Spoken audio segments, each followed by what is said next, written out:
কিভাবে বুঝলেন আওয়ামী লীগ সে? আওয়ামী লীগ বুঝে গেছে, সেটা মানে বলা হয়েছে যে আমি এদিক থেকে যান, এখান থেকে যাওয়া যাবে না আজকে। আওয়ামী লীগের কোন স্বৈরাচার আচিনের কোন লোক এখানে আসতে পারবে না। এখানে আইসে বলতে আছে ভিতরে যাইবে, পুলিশ নিষেধ করার পর আবার 3 বার এখানে আসছে।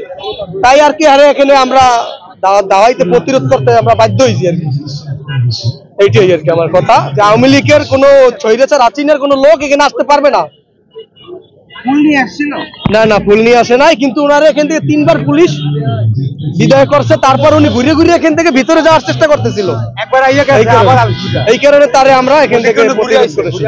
কিভাবে বুঝলেন আওয়ামী লীগ সে? আওয়ামী লীগ বুঝে গেছে, সেটা মানে বলা হয়েছে যে আমি এদিক থেকে যান, এখান থেকে যাওয়া যাবে না আজকে। সে বলতে আছে ঘুরে আবার এখানে উনি যে আওয়ামী লীগ, সে ওইখানে ঢুকছে, ঢুকার পরে ওনার মাথার মধ্যে একটা কালো ব্যান্ড লাগানো আছে। আপনারা খেয়াল করে দেখেন যে কালো ব্যান্ড লাগানো আছে। সামনে লাগাইতে না পেরে পিছনে লাগাইছে, পিছনে লাগায় ব্যান্ড লাগাই। সে আওয়ামী লীগের যে নেত্রী, সেটা এখানে প্রমাণিত হয়েছে।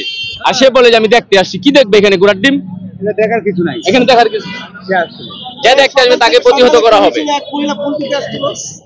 এইটা আমি বলতে পারবো না। আমরা একটা দাঁড়াই নিছি, এটা ধরছে বলে সাংবাদিক বল্লভ ভাই হোটেলের ভিতরে ধরা পড়ছে, ধরা খাইছে, হোটেলের ভিতরে ধরা খাইছে, দৌড়ে গেছে।